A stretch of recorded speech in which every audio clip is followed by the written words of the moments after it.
አበባ ልጄ አይኔ እንዳላስገባት እኔው በገዛቴ። እንዴት ናችሁ? እግዚአብሔር የተመሰገነ ይሁን። እኔ ደህና ነኝ። እንግዲህ አሁንም የሟች የቀነኒ አዱኛ ጉዳይ እጅግ እያነጋገረ ነው። ፎቶ ወጥቷል። ፊቷ በልዞ አይኗ ቀልቶ የሚያሳይ እጅግ አሳዛኝ የሆነ ፎቶ ወጥቷል።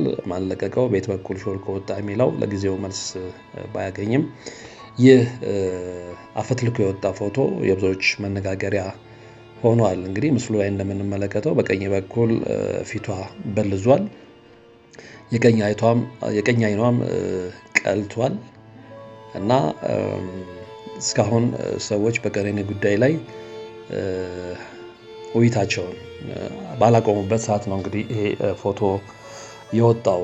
የቀብር ስነ ስርዓቷ ላይ አባቷ የተናገሩትን ሰምተናል። ልጄ እንደ ሀጫሉ ኬዝ የልጄም ኬዝ ተደባብሶ እንዳይቀር አደራ ማለት እፈልጋለሁ ሲሉ እንግዲህ ፍትህ ከእግዚአብሔር ያገኙ ዘንድ ምኞታቸውን ገልጸው ነው በዙሪያቸው የነበረውን ሰው ያሰናበቱት።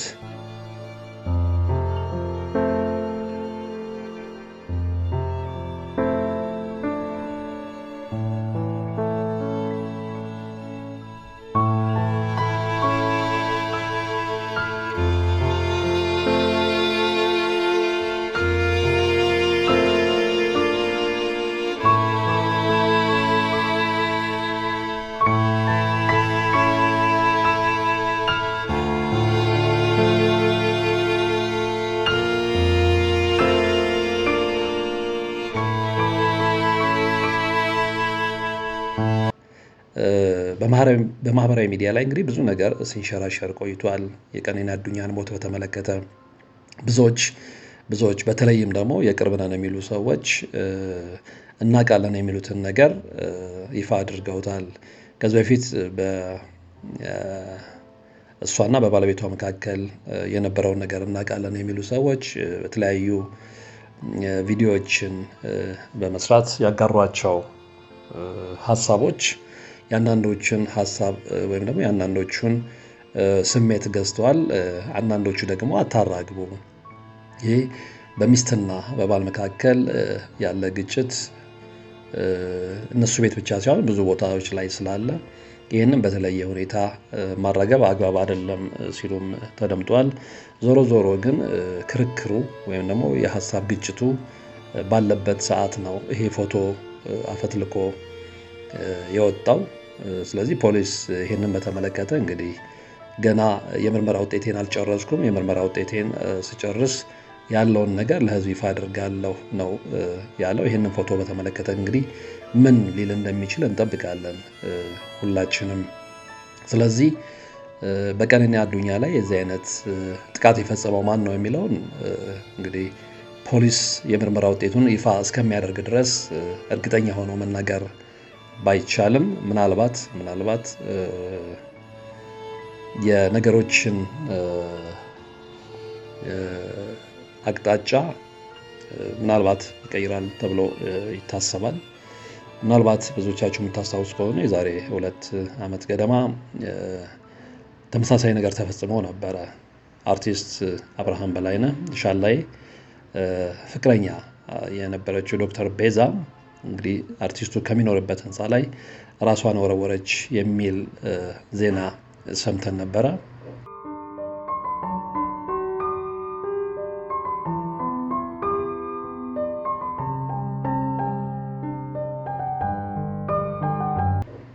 እና ዜናው እንደተሰማ እንግዲህ በሶሻል ሚዲያ ላይ ሁሉ መጮህ ጀምሮ ነበረ። ፍትህ ለቤዛ ወይም ደግሞ ጀስቲስ ፎር ቤዛ በማለት ማለት ነው። እንግዲህ በወቅቱ የአዲስ አበባ ፖሊስ ልክ አሁን የቀነኒን ጉዳይ አስመልክቶ እንደሰጠው መግለጫና ማብራሪያ በህዝብ ግንኙነቱ በኩል በኮማንደር ማርቆስ ታደሰ በኩል መግለጫ እንደሰጠው ሁሉ ያኔም መግለጫ ሰጥቶ ነበረ። እየመረመርኩ ነው፣ አብርሃምን አስሬ እየመረመርኩ ነው። ስለዚህ ምርመራዬን እንደጨረስኩ ውጤቱን ለህዝብ ይፋ አደርጋለሁ ብሎ ነበረ። ነገር ግን ህዝብ ውጤቱ ይፋ ይሆናል ብሎ በጉጉት እየጠበቀ የነበረ ቢሆንም ምንም አዲስ ነገር ሳይሰማ አመት ሞልቶታል። እንግዲህ ፖሊስ አሁንም ድረስ ምንም ይፋ ያደረገው ነገር የለም። ከዛ ለተወሰነ ሳምንታት ፖሊስ ጣቢያ ቆይቻለሁ። ከዛ በኋላ ያው እንግዲህ ፖሊስ በነፃ ለቀውኛል። በነፃ ተለቃል። ጉዳዩ ወደ ፍርድ ቤት አልሄደም? ሄዷል። ፍርድ ቤት ያው በነፃ አሰናብቶኛል። ነገር ግን የሟች ዶክተር ቤዛ ቤተሰቦችም ሲጠየቁ ተጠርጣሪው አርቲስት በእስር ላይ እንደሚገኝና ምንም አይነት ውሳኔ እንዳላገኙ ነበር የተናገሩት። የሟች እናት ፖሊስ ምንም ማስረጃ የላችሁም ብሎናል ብለው ነበር በወቅቱ። አሰናብቶኛል። ስለዚህ እሱ ጋር ሄዳ በሱ ምክንያት ነው የወደቀችው። ልጄ ወድቃ ህይወቱ ያለፈው በዚህ ምክንያት ነው። የወደቀችበትም ዋናው ምክንያት እሱ ነው። ምክንያቱ እሱ ነው። ለሞቷ ምክንያት እሱ ነው። ይሄን ነው እስከዚህ ነው የማውቀው። ዛሬ ነገ እቃ ታሟላ ነበረ ሊጋቡ ከኔ ጋር ራሱ እኔ መስሪያ ቤት መጣ ከኔ ጋር በላዳ 17500 የፈጀ እቃ ነው የቤት ቁሳቁስ ብረት ድስት፣ ማንኪያ፣ ሹኪያ ምናምን ገዝቼ እኔ ባለሁበት እኔ ገዝቼ ጭኜ የላኳት በቅርብ ጊዜ። ሆኖም እንግዲህ አርቲስቱ አመቱን ሙሉ እስር ቤት ነበር ብለው ነበር የሚያምኑት። እስር ቤት እንዳለ ነበር የሚያውቁት።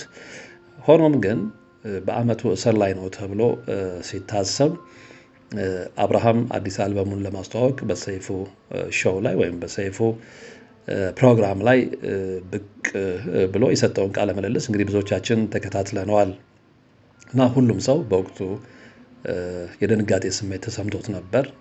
ምክንያቱም እንግዲህ ፖሊስ ቃል እንደገባው የሱን ጉዳይ ይፋ ያደርጋል ብሎ ነበረ የጠበቀው።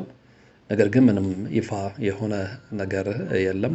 ምናልባት እንግዲህ አብርሃም ጉዳዩ የማይመለከተው ቢሆን እንኳን በዚህ ጉዳይ እንዲህ ነው የሚል ሰፊ የሆነ ማብራሪያ አብዛኛው ሰው ከፖሊስ ይጠብቅ ነበረ።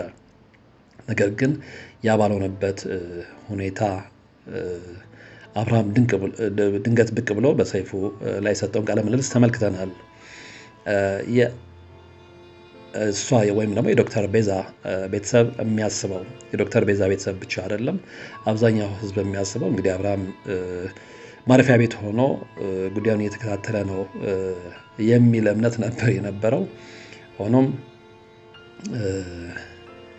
እሱ በሰይፉ ላይ እንደተናገረው እንግዲህ ጥቂት ጊዜ በማረፊያ ቤት ሆኖ ከዛ በኋላ ግን ይፋ ማነው ውጭ ወጥቶ ጉዳዩን ይከታተል ነበር በአንደበቱ ተናግሯል። እንደውም ምንድነው ያለው? በፍጹም እኔ ለጥቂት ሳምንታት ብቻ ነበረ እስር ላይ የነበርኩት፣ ውጭ ሆኜ የነበረ ኬሱን ስከታተል የነበረው ብሎ ነው የተናገረው።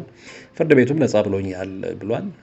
እንግዲህ ፍርድ ቤቱ ነፃ ነው ካለው ፖሊስ ቃል እንደገባው በዚህ ጉዳይ ላይ አጣርተን ነፃ ሆኖ አግኝተነዋል፣ ስለዚህ ፍርድ ቤትም ነፃ ብሎታል የሚለውን ነገር ለህዝብ ማሳወቅ ነበረበት ቃል እንደገባው። ያ ግን ሳይሆን ቀርቷል እና አብርሃም እንግዲህ በወቅቱ አያይዞ የተናገረው ምንድነው? ፍርድ ቤቱ ነፃ ብሎኛል፣ አሁን አልበሜን ለማስተዋወቅ ነው የመጣሁት ሲል ነው የተናገረው። ከፍቅረኛው ጋር በተገናኘ ያለውን ኬዝ ግን ምንም ነገር መናገር እንደማይፈልግም ሲናገር አድምጠነዋል። በወቅቱ ያንን ፕሮግራም የተከታተላችሁ ታስታውሳላችሁ ብዬ አስባለሁ። ይሄ የሆነው መቼ ነው? እንግዲህ ፍቅረኛው እሱ ቤት ወድቃ በሞተች በአመቱ ማለት ነው አልበሙን ይዞ የመጣው እና እዚህ ጋር ነው እንግዲህ ብዙዎች ጥያቄ የሚያነሱት። ለምንድነው ነገሮች ተደባብሰው የሚሄዱት? ለምንድነው ነገሮች በይፋ የማይነገሩት? ምናልባት የተጠረጠሩት ሰዎች ጉዳዩ የማይመለከታቸው ከሆነም ጉዳዩ የማይመለከታቸው የተባለበትን ነገር ለምንድነው ለህዝብ ተገልጾ የማይነገረው የሚል ጥያቄ ያነሳሉ።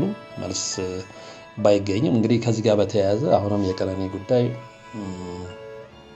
እጅግ እያነጋገረ ነው። በተለይ ይሄ ፎቶ አፈትልኮ ከወጣ በኋላ ማለት ነውና የእሷም ጉዳይ እንደዚሁ ተድበስብሶ ሊቀር ነው ወይ? ፖሊስ ቃል እንደገባው ውጤቱ ላይ ነግረን ነው ወይ የሚለው የብዙ ሰዎች ጥያቄ ነው። ብዙዎች እንግዲህ ፍርድ እንፈልጋለን፣ ጀስቲስ እንፈልጋለን እያሉ ነው። ስለዚህ ወደፊት ምን ይሆናል የሚለውን አብረን የምንመለከት ነው የሚሆነው።